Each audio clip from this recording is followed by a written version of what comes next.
നമസ്കാരം. ന്യൂസ് കേരള പ്രധാന വാർത്തകളുമായി CK നാസർ കാഞ്ഞങ്ങാട്. കുവൈത്തിലെ അഗ്നിബാധയിൽ മരിച്ചവരുടെ കുടുംബങ്ങൾക്ക് സാമ്പത്തിക സഹായം പ്രഖ്യാപിച്ച് കുവൈത്ത് 12.5 ലക്ഷം രൂപ വീതം ഇന്ത്യൻ രൂപ വീതം ഓരോരുത്തരുടെയും കുടുംബങ്ങൾക്ക് നൽകുമെന്നാണ് റിപ്പോർട്ടുകൾ. കുവൈത്തിലെ ഇന്ത്യൻ എംബസി വഴിയായിരിക്കും ധനസഹായം കൈമാറുക.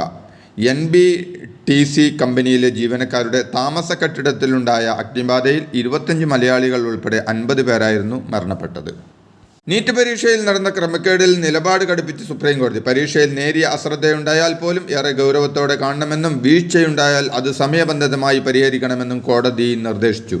വിശദീകരണത്തിനായി നാഷണൽ ടെസ്റ്റിംഗ് ഏജൻസിക്ക് കോടതി നോട്ടീസ് അയച്ചു. ബീഹാറിൽ അറസ്റ്റിലായ വിദ്യാർത്ഥികൾ പരീക്ഷാ തലേന്ന് നീറ്റ് പരീക്ഷയുടെ ചോദ്യപേപ്പർ കിട്ടിയതായി സമ്മതിച്ചെന്ന് അന്വേഷണ സംഘം വ്യക്തമാക്കി.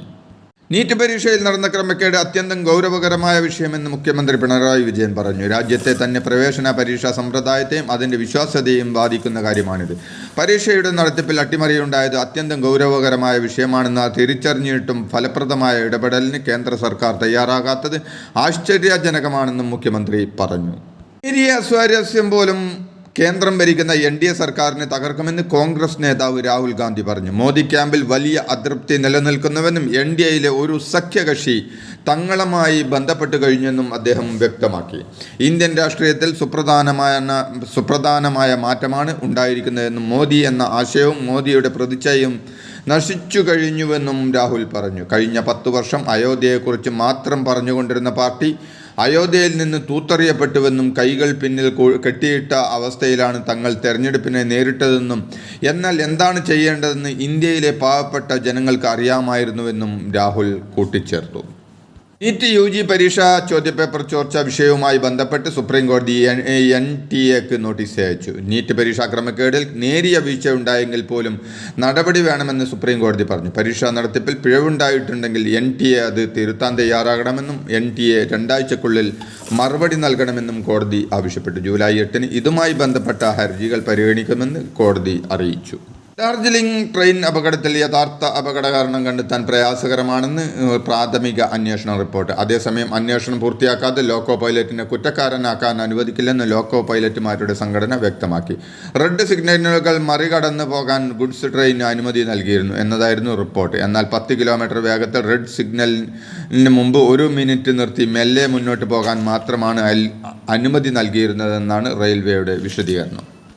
സീറോ മലബാർ സഭയിലെ ഒരംഗം കേന്ദ്ര മന്ത്രിസഭയിലുള്ളത് BJP കേരളത്തിലെ സ്വാധീനം വർദ്ധിപ്പിക്കുമെന്നും ഉപതെരഞ്ഞെടുപ്പുകളിൽ BJPയുടെ വിജയം പ്രതിഫലിക്കുമെന്നും ഫരീദാബാദ് ആർച്ച് ബിഷപ്പ് കുര്യാക്കോസ് ഭരണിക്കുളങ്ങര.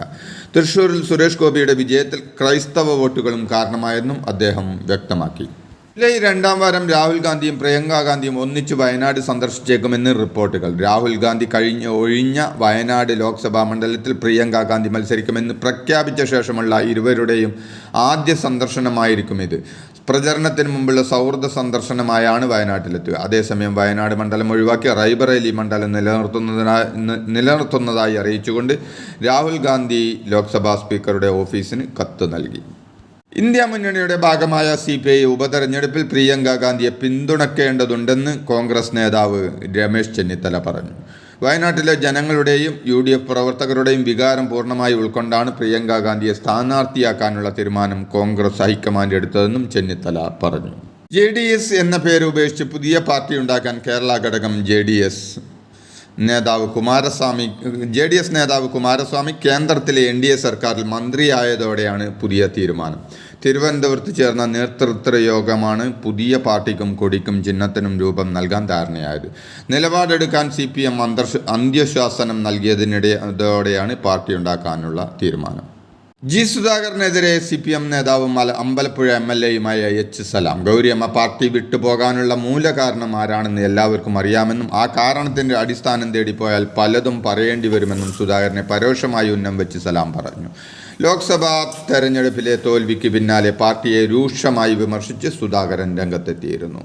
മൂന്നാറിലെ വ്യാജ പട്ടയ കേസിൽ കടുത്ത നിലപാടെടുത്ത് ഹൈക്കോടതി. 19 റവന്യൂ ഉദ്യോഗസ്ഥർക്കെതിരെ CBI അന്വേഷണത്തിൽ ഉത്തരവിടേണ്ടി വരുമെന്ന് ഹൈക്കോടതി വ്യക്തമാക്കി. വ്യാജ പട്ടയം നൽകിയതിൽ സർക്കാർ ഉദ്യോഗസ്ഥരുടെ പങ്കാളിത്തം വ്യക്തമാക്കുന്ന രാജൻ മടേക്കർ റിപ്പോർട്ട് കോടതിക്ക് കൈമാറി. രവീന്ദ്രൻ പട്ടയങ്ങളിൽ കൃത്യമായ അന്വേഷണം നടന്നില്ലെന്ന് ഹൈക്കോടതി കഴിഞ്ഞയാഴ്ച നിരീക്ഷിച്ചിരുന്നു.